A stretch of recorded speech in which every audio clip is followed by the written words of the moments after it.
Hi bro. ఆయన ఎలా అనిపించింది ఈ రోజు బిగ్ బాస్ ప్రోమోనా? అంటే మనం ఇక్కడ బయట హాయిగా టపాసులు కాల్చుకుంటున్నామన్నా, బట్ వాళ్ళు గొడవలు పడి జుట్టు పీక్కునే స్టేజ్ కి వెళ్ళిపోతున్నారు. అంటే ఎన్ని రోజులు మనం అబ్బాయిలు ఫైట్ చేస్తే ఎట్లుంటుందో చూసాం.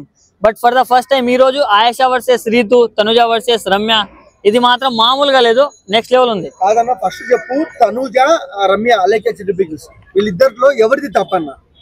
నాకు అనిపించింది అయితే రమ్యదే తప్పనా. ఎందుకంటే తను వచ్చినప్పటి నుంచి కొంచెం ఓవర్ చేస్తుంది.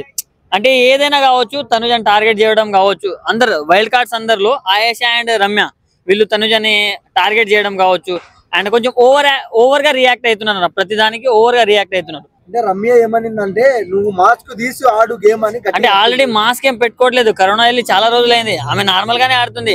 బట్ ఈమెనే ఏదో గెలుక్కొని నా కంటెంట్ కావాలనుకొని అట్లా చెప్తుంది అంతే. అలాగే రమ్య మోక్ష అండ్ రీతు చౌదరి కూడా అన్నది, అంటే రీతు చౌదరి నువ్వు వచ్చింది బిగ్ బాస్ హౌస్ లోకి ఓన్లీ లవ్ ట్రాక్ నడిపేదానికి అంటే ఇప్పుడు ఎక్కడైనా నేను లవ్ చేస్తున్నా అని ఆమె చెప్పిందా? చెప్పలేదు కదా. నేను లవ్ చేస్తున్నా, నాకు వాడంటే ఇష్టం, మేము పెళ్లి చేస్తున్నా, ఇలాంటి సొల్లేం చెప్పలేదు. తన గేమ్ తను ఆడుతుంది, జెన్యున్ గా ఒక ఎఫెక్షన్ ఉంది అని చెప్పింది. అది అందరికీ తెలుసు అండ్ అందరికీ చెప్పింది.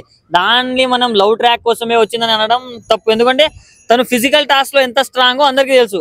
రీతు చౌదరి వస్తుందంటే వేరే లేడీ కంటెస్టెంట్స్ అందరికి ప్యాక్ అయిపోతాయి, ఎందుకంటే అంత స్ట్రాంగ్ తను.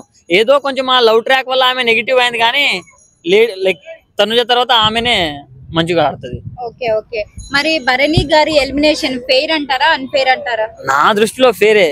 ఎందుకంటే ఆ ఒకటే మ్యూజిక్ నాన్న నాన్న నాన్న నీ మనసు ఎంత మంచిదన్న ఆ సాంగ్ పెట్టి ఇన్స్టాగ్రామ్ లో మొత్తం వైరల్ చేసేసారు. సో దానివల్ల నెగిటివ్ అయిందో ఏందో తెలియదు, కానీ ఫస్ట్ 2 వీక్స్ బాగా ఆడాడు. దాని తర్వాత నాతో పెట్టుకుంటే అందరు బయటికి వెళ్ళిపోతున్నారని ఒక ఓవర్ కాన్ఫిడెన్స్ చూపించారు కదా, దానివల్ల వెళ్ళిపోయారు. కాబట్టి ఫేరే. అంటే ఈ పవరాస్త్ర రాము రాథోడ్కి యూజ్ చేశారు కదా ఇమాన్యుయల్, సో దీని తర్వాత తనుజ అండ్ అలాగే దివ్య అంటే వాళ్ళకి తెలుసు చేసే అవకాశం ఉందా? కష్టం, ఎందుకంటే ఇమాన్యుయల్ తో పెట్టుకుంటే వాళ్ళు భస్మం అయిపోతారు. ఎందుకంటే ఇమాన్యుయల్ ఆల్రౌండర్, ఏదైనా చేయగలడు. కామెడీ టాస్క్ కావచ్చు, ప్రతి ఒక్కటి ఆర్గ్యుమెంట్ కావచ్చు, ఏదైనా చేయగలుగుతాను. సో తనతో పెట్టుకుంటే వీళ్ళకే రిస్క్ తప్ప ఇమాన్యుయల్ కి బొచ్చు లేదు అనుకుంటా. బట్ ఆయన బొచ్చు కూడా ఎవరు పీకలేదు. మరి ఆయిషాని కూడా నాగార్జున సార్ అన్నాడు. ఆయిషా వచ్చిన రోజు నిజంగా చెప్తున్నా, నాకు చాలా క్యూట్ అనిపించింది. అరే ఈమె నేను నా గుండెలో గుడి కట్టేసుకుందాం అనుకున్నా.